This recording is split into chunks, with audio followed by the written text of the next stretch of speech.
Hello, hello, and welcome to the Rock Metal Podcast. I'm your host, John Harris, and today on Rock Metal Podcast, we have Venus Syndrome. They have a new album called Cannibal Star, which released on October 22nd via Rockshots Records. Right now, I'm being joined by Ayman to share some more information about this stellar release, as well as what the boys have got going on.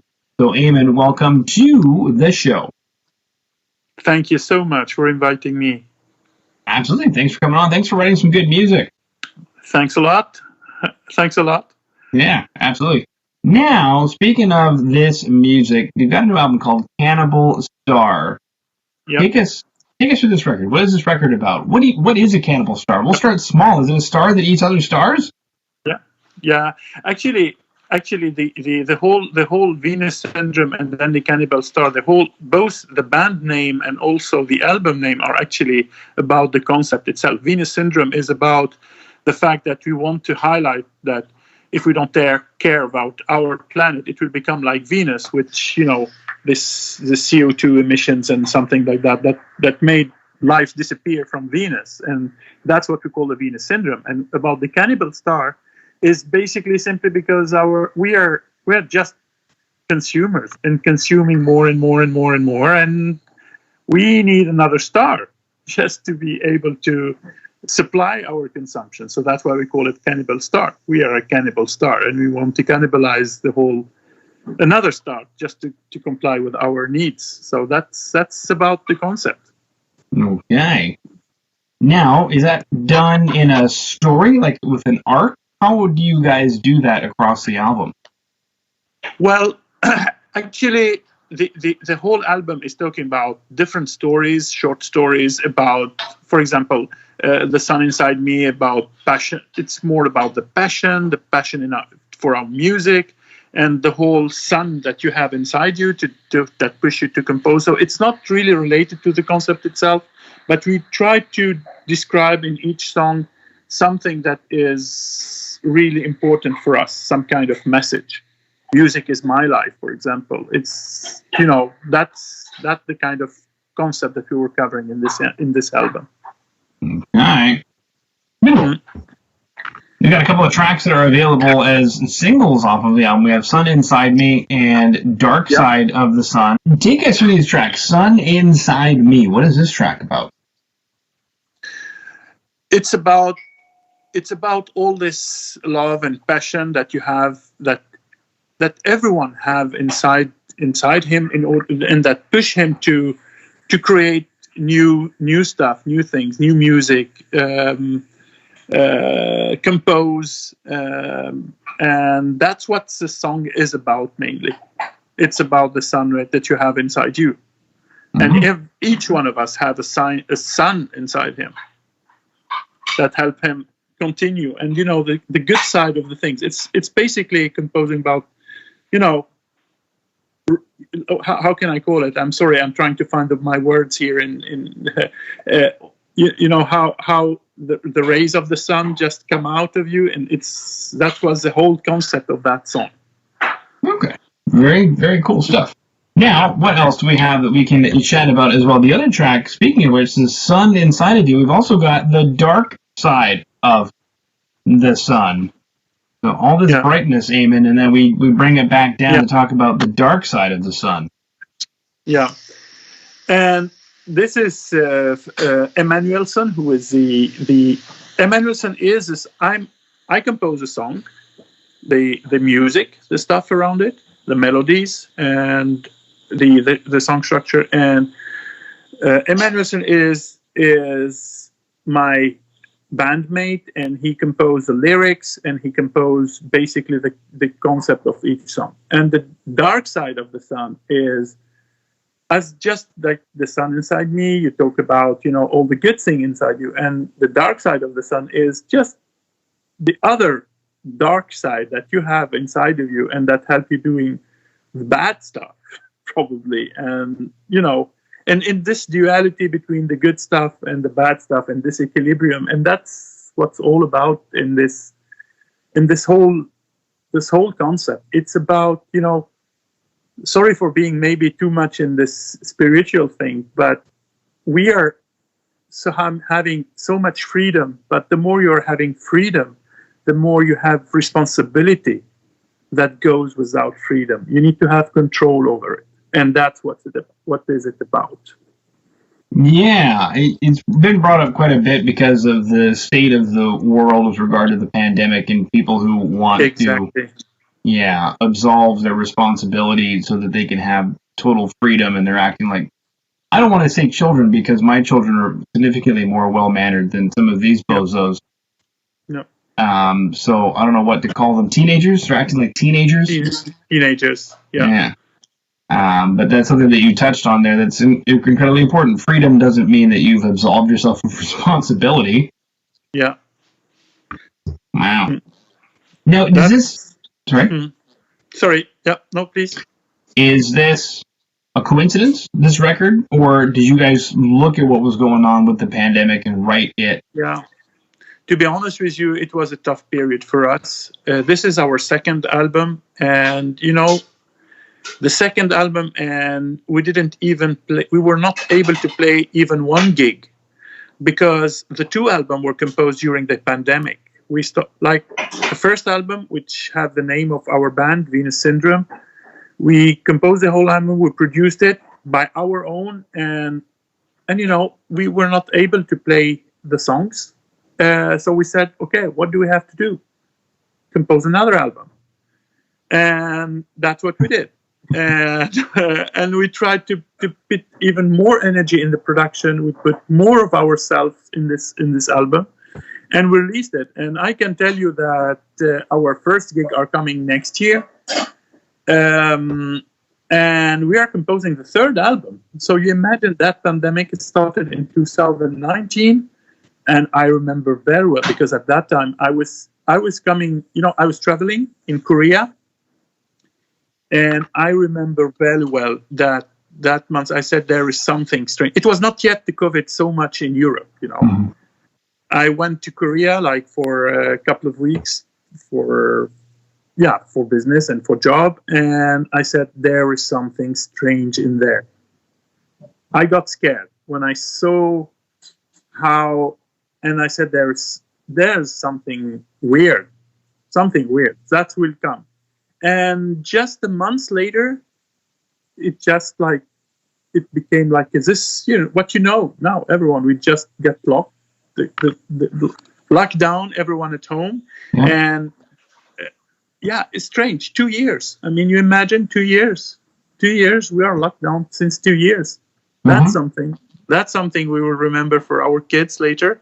Yeah. And that's the story. And we composed 2 albums in those 2 years, and we are starting the third one. So have you guys been able to do any shows or any touring or anything like that? Not this year. We have gigs planned for next year. And hopefully we will be able to gig. That's as simple as that. Mm-hmm. So we have a couple of gigs upcoming. Yeah. Okay, cool. How are they handling it? Are there a lot of restrictions, or is it not restricted? How's it going? Yeah, now it's like it's really. I mean, if you have the vaccine, to do the double dose vaccine, well, you can go to the concert, and it's just that it's 75% of the capacity that is only allowed. That's a rule, at least in France these days. Okay. Yeah, you mentioned it was the second album. You guys are working on a third album. So my next question is, was there something, and this is kind of a hard question because without having toured and getting that feedback, how do you really know? But what did you guys want to do differently, even without that touring feedback going into the second album? Yeah. So, I mean, we are not worried for the touring because, I mean, we're experienced musicians. We were gigging, we were touring, we were a Dream Theater cover band. I was having another band. Each one of the drummer is a pro drummer. So when he is not touring, he is recording in studio. So we are not worried. I mean, we will get together and we will, we call, like, sometimes we get together like 2 full days and we're ready for the shows. So what we will do differently for the third album, obviously, we have improved the sound and the tone. We have improved a lot of things. We want to improve even more. I would say when I read the comments about the album, we are classified as progressive metal band.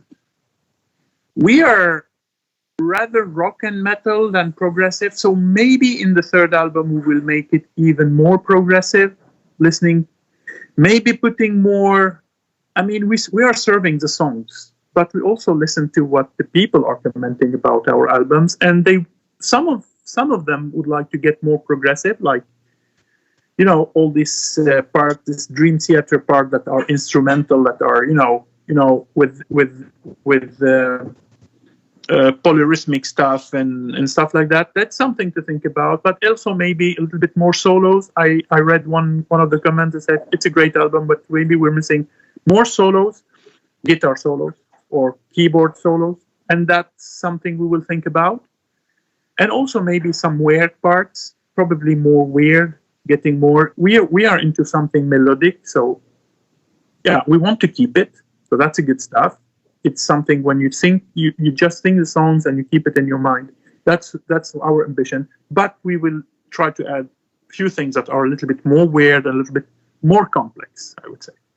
More weird. How will you know when you get there? When you listen to the song and you're like, that's weird.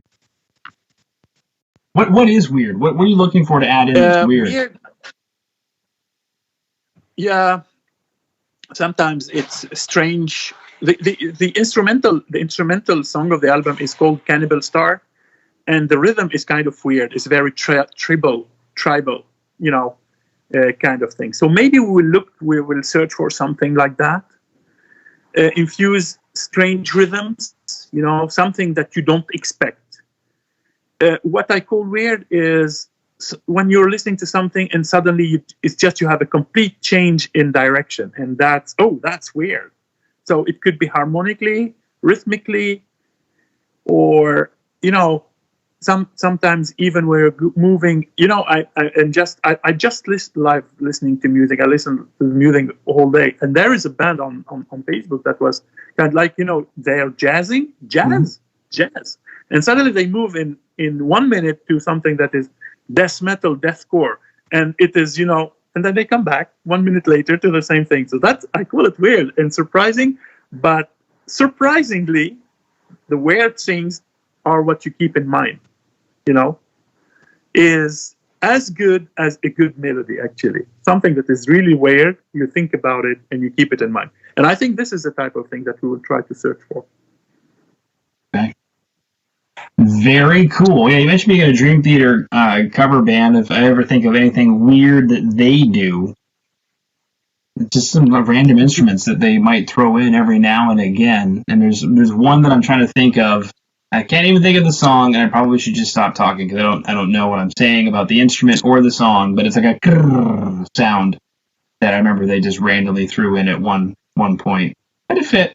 It was good. The Dream Theater, I think they are innovative. At least from maybe not because we were a Dream Theater cover. We covered the first album of Dream Theater. We were covering the Awake album, for example, Images and Words. Those are the songs that like each and every Dream Theater fan, we were a fan of that beer. But I'm personally a fan of the new album, for example, and it's absolutely great. And I think there is, when you view from the top of the world, for example, their last track, that's this long track that is actually the name of the album. What I find really weird is the evolution of that song. It's a melody. They are really strong in that. And how they develop that melody in the solo, in the rhythm, and in each part of the song. Absolutely a good composition exercise, I would say. And they are I have total respect for how they compose the songs and how they design the songs. Independently from, there are a lot of things that you can like or don't like or dislike or whatever. That's but it's absolutely great song, and this is what I called weird. It's so innovative actually in the way they develop that songs. 20 minutes almost. So, wow, that's cool. Yeah. Okay. Cool. So far today we have chatted about the new album, second album, Cannibal Star, out October 22nd via Rock Shots Records. We've chatted basically about climate change and personal responsibility, matched with freedom. Chatted that you guys have started playing a few shows, which is great. There are some videos that are available for some tracks that are going to be in today's show notes. Sun Inside Me and Dark Side of the Sun. Wow, great, thanks. You are quite welcome. I've also got, is the best place to reach you guys Facebook? I have a Facebook website. Facebook. Yeah. Absolutely, and we just look out the messages and read our messages. So yeah, absolutely. Okay, very cool. So Facebook.com/The Venus Syndrome. Is there anything I missed, Ayman, that you wanted to chat about? Well, actually, it's no, thank you. It's I mean, I would say, please, guys, just take a listen to this album, and don't hesitate to give feedback to us. And it will be really pleasure to listen to you guys, to listen to your comment, to listen to feedback, and hopefully we can do even better next time. Even better. All right. Well, looking forward to it, especially album number 3. Actually, is there anything you can say about album number 3? I mean, you did mention adding in some weird stuff, but like, is there a concept behind it, a story? Have you guys started working on lyrics yet? Absolutely. It's a great story behind it. We will have to. I can give you already the name of that album. We are calling it An Alien and a Star. Okay. So that's a revelation, and there are different songs, different concept. And An Alien and a Star, it's about a great, how can I call it? It's a great story about an alien that found his house in one of star and starting his life. That's it. Okay. Very cool. I'm excited for it. And we'll have to have you back on the show when that happens. So Roberto over at Rock Shots, if you're watching, which you better be, or John Asher, if you're watching, you better be, then make sure to send me all that information so that we can get Venus Syndrome back on the show to chat about that third album. Yeah, that would be great. Yeah. But in the meantime, everybody watching right now, go ahead and head over to Facebook.com/The Venus Syndrome, or you can just search the Googles for Venus Syndrome. And as well, we have 2 videos that are available, Sun Inside Me and Dark Side of the Sun, which you can also check out on YouTube. The album Cannibal Star, out via Rock Shots Records, October 22nd. So everywhere you consume music, it is available right now at time of streaming and recording. So, Ayman, that concludes my questions. Thank you so much for coming on to the Rock Metal Podcast today. Thank you for inviting me. Take care. Stay safe.